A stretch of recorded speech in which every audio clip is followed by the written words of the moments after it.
WHO에서는 2020년도에 미세 플라스틱이 만성염증 암 위험을 높일 수 있다고 경고를 정확히 한 바가 있습니다. 그리고 이제 이거를 미세 플라스틱을 불활성 독성 물질을 하는데 이게 이제 생물에 축적되고 처리 시간이 길어서 면역 반응, 염증 이런저런 세포 독성을 쉽게 일으킬 수 있다는 이야기가 이제 이미 언급이 돼 있고 증명이 되어 있는 사실이 됐어요. 특히 이제 물리적 유해성이 있는데 물리적이라는 것은 이제 기계적으로 자극 주는 거예요. 이제 플라스틱 모양이 이제 미세 플라스틱 분해됐을 때 이게 이쁜 모양이었어요?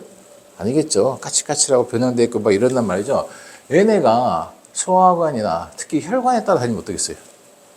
혈관 벽이 엉망이 되는 겁니다. 순환이 안 되게 돼 있고 그리고 손상을 실제로 이게 기계적으로 손상을 줄 수가 있습니다. 화학적 미세 플라스틱 자체의 첨가제가 주로 이제 가소제나 난연제가 들어있는데 이게 플라스틱이 불이 확 붙으면 안 되니까 거기에 좀 섞어요, 뭘. 그러니까 불이 안 붙게 하는.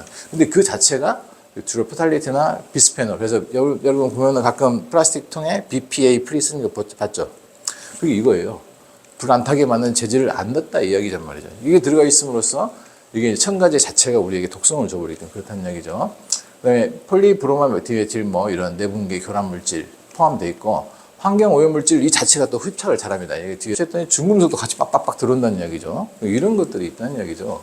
이게 운반체니까. 그리고 생물학적 유해성으로 나노플라스틱은 세포막을 통과해서 세포 내에 축적이 된다는 것이고 이로 인해서 면역 반응 및 염증 반응 가능성이 있다는 걸 이야기할 수 있습니다. 인체 내 결과물로는 당연히 염증 및 산화 스트레스가 발생합니다. 특히 이제 안 좋은 게 미토콘드리아 손상시켜서 활성산소를 종을 늘려버려요. 미토콘드리아가 세포 내에서 배터리, 어떻게 보면 에너지 공장인데 에너지 공장을 교란시켜버리니까 그리고 이제 내분계 교란 당연히 나오고 그래서 요즘에 그렇게 많이들 뭐 임신이 안 되고 또 아이를 가진 세대기 오랫동안 아이가 안 생기고 이런 불임률도 되게 높아지고 대사질환 비만 당뇨가 뻑하면 생기고 뭐 잘 관리한다 생각하는데 올라온단 말이죠. 그리고 이제 신경독성 그다음에 발암 가능성이 굉장히 무서운 거죠. 그리고 신경계 손상이 될 수 있다는 이야기고 네, 이런 게 간이나 신장 장기에서 종양 형성을 촉진할 가능성이 있다. 현실적으로 2019년도에 월드와이드 펀드에서 네이처 지구를 살리기 위한 기금에서 인간의 경우 해산물 소금 없으면 안 되잖아요. 물 정말 바이탈한 것들이죠. 이를 통해서 섭취하는데 주당 신용카드 한 개씩 잡수시고 계신데 여러분들이 한 달이면 칫솔 하나씩 드시는 겁니다. 장난 아니죠. 근데 그 주 섭취 경로가 음용수 특히 이게 PT병에 담긴 음용수 각각류 좋아하시고 새우 좋아하시고 맛있죠. 엄청 많이 들어있어요. 생각보다 많은 우리 아주 가까이서 사용되는 이 플라스틱 재질들이 이런 미세 플라스틱을 엄청나게 만들어내는 정상 미토콘드리아는 이렇게 좀 안에 세포질 내에 있죠. 근데 얘네가 굉장히 찌그러져 버렸죠. 이 안에 공포가 생겨가지고 얘는 끝났다고 보면 되는 거죠.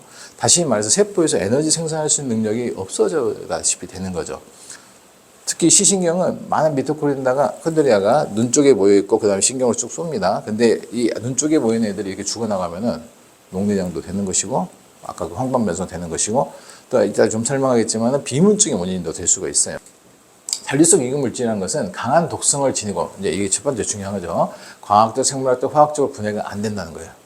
끓여도 안 된다는 이야기죠. 오랫동안 지속되면 축적되는 물질로 얘네가 이제 문제가 뭐냐면은 장거리 이동을 잘해요. 얘들이 또 환경 호르몬 일정으로 작동해서 인체 내분계를 교란하고 면역체계에 손상을 줍니다. 그리고 대기나 혈을 통해서 장거리가 운반되고 물에 잘 녹지 않고 지방에 잘 녹아요. 신경 조직은 아까도 말했지만 지질이죠. 지방으로 되어 있어요. 잘 들어가는 거예요. 잘 들어가는. 그래서 문제가 되는 겁니다. 특히 이제 이런 팝스의 이제 문제는 대기 중에서 공기를 마시게 되면은 뭐 당연히 신경이나 이런 게 데미를 줄 수 있는 특히 이제 중금속들은 바로 신경에 축적이 됩니다. 문제는 이제 복합 독성인데 이 팝스와 미세플라의 복합 독성이 상당히 무서운 건데 이제 환경생물학계에서는 얘가 둘이가 결합하게 되면은 해양생물 독성을 굉장히 증폭시켰고 이게 이제 해양생물 잡아먹고 있는 우리한테도 엄청난 영향을 줬다는 거죠. 또 생명과학 연구에서는 이 발암성 물질을 잘 결합시켜가지고 전달해서 심장 독성까지 올라갔다 이런 얘기가 나와 있어요. 우리 안과는 기본적으로 아까 말씀드렸듯이 신경을 다루는 과예요. 신경을 통해서 빛이 모여지고 그 모여진 빛을 이제 시신경을 통해서 뇌로 전달돼가지고 뇌에서 우리가 해석하고 보는 거지 않습니까?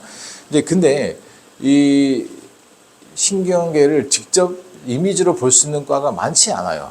보통 이제 뭐 CT나 MR로 그다음에 안과에서는 거의 오시면은 직접 망막을 이제 직접 3D 상에서 아니면은 도상경망경 밑에서 신경 망막을 전체적인 모습을 하기도 할 수 있습니다. 여기는 망막층이고 여기가 이제 망막 색소상피층이 있죠. 그리고 이쪽에 맥낭막이라는 혈관이 있습니다.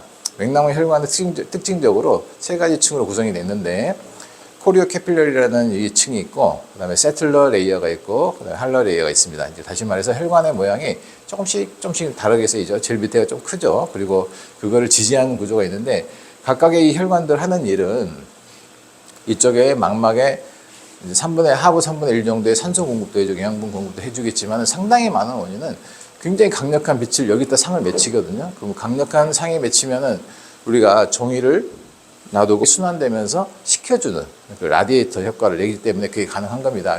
이렇게 이 부위가 혈관들이 왠지 모르게 뭉개져 있는 분들이 계셔요. 그래서 상당수를 보면은 결국은 이 망막 색소상피층이 조금 이제 나빠지고 이게 취약해진 걸 많이 볼 수가 있어요. 여러분들 황반변성 이야기 들어보셨죠? 이 부위가 잘 나빠지는 거예요. 그만큼 전달이 잘 안 되고 여차하면 망가지기 쉬운 구조라는 거죠. 그 관계에 대해서 맥낭막, 망막, 미세혈관이 미치는 영향을 좀 볼게요. 첫 번째 이렇게 MPS 나노플라스틱은 이제 ROS라고 그러죠. 활성산소정. 그러니까 되게 산소라니까 좋은 것 같이 보이지만은 이게 활성이 된다면은 이게 약간 미친 산소 같다 생각하시면 됩니다. 막 사방팔방 해집고 다니면서 조직을 나쁘게 만드는 걸 생각하시면 됩니다. 그래서 이런 걸 많이 만드는데 여기에 팝스가 대사 과정에 추가적인 ROS를 또 추가로 만드는 거죠. 더하기가 아니라 곱하기 정도로 효과가 나게끔 독성을 발휘합니다.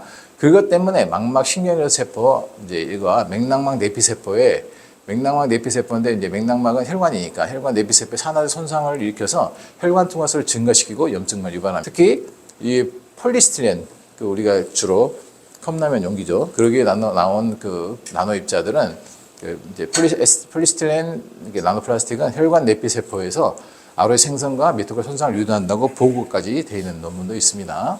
특히 뭐 이제 티타늄 다이옥사이드 이런 입자들은 망막 혈관 장벽을 손상시켜서 정리 생리학적 변화, 즉 신호까지도 잘 전달. 우리가 보면은 보이는 게 전달돼야 되는데 전달 안 되는 현상이 발생할 수 있다는 거죠. 이런 염증 반응에 대한 구체적인 이제 우리 병원 사례인데요.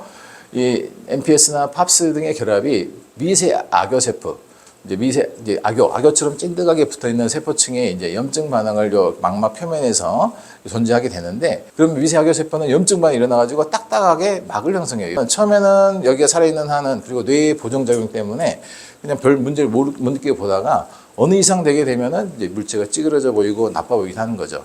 이제 망막 점막 때문에 문제가 생기는데 그게 바로 맥낭막과 망막의 만성 염증을 유발해서 혈관 구조를 손상시킬 수가 있고, 이렇게 결과적으로 여기 기능 퇴화까지 초래할 수밖에 없습니다. 이제 녹내장인데요. 우리나라 사람들 70-80% 녹내장 환자들은 정상안암 녹내장이에요. 정상안암의 녹내장의 주요 병리 기전은 일단 혈관 요인, 혈관 자체가 나빠짐으로써 순환이 안 되니까 신경이 죽는 거예요. 이제 그게 가장 큰 문제고, 그게 원인이 바로 산화 스트레스 때문에 그렇다. 특히 이제 ROS 과다 생성이 시신경 섬유층과 이런 세포들의 산화제 손상을 유발한다고 되어 있고, 산소국이 공급이 떨어지고 미세 플라스틱에 의한 손상, 이런 것도 팝스에 의한 손상에 의해서 아까 봤던 악효세포들이 활성화돼서 신경 염증 유발된다는 거죠. 그리고 미토콘드리아 기능장애, 이게 가장 크다는 거예요. 미토콘드리아는 기본적으로 세포 내에서 배터리처럼 에너지를 만들어주고, 그 에너지를 잘 못 만들게 되면 세포 사멸과 신경계 세포가 손실을 받게 되는데 나쁜 영향을 주는 거죠. 미수관 상태에서 자꾸 분열시켜 버리니까 결국은 뽀개지게 되고, 이제 이런 이 중간에 있는 걸 크리스테라고 해서 경막 같은 게 있거든요. 경막이 부실해지고, 이 경막을 통해서 여러 가지 이제 우리 몸에 ATP 에너지 대사가 일어나게 되는데 그게 뭉개지고, 그리고 이제 부어버리고, 그러면서 이제 이런 층들이 분열됨으로 인해서 ATP, 즉 세포 내에 에너지가 되는 그런 입자들의 생성을 낮춰버린 거죠. 그래서 결국은 세포가 죽어버리는 세포 잔멸이라고 그러죠. 아포프토시스. 이게 증가하게 돼 있어요. 이런 현상이 되게 되면은 노화도 빨라지고 치매도 괜히 오겠습니까? 그런 것도 또 원인이 되는 거죠. 특히 정상안암 녹내장 같은 이런 병들이 많이 발생하게 됩니다. 이게 거의 요즘에는 이제 만병의 근원이라는 쪽으로 많이들 알려져 있어요. 그래서 다음 시간에 이어서 좀 더 자세히 설명하겠습니다.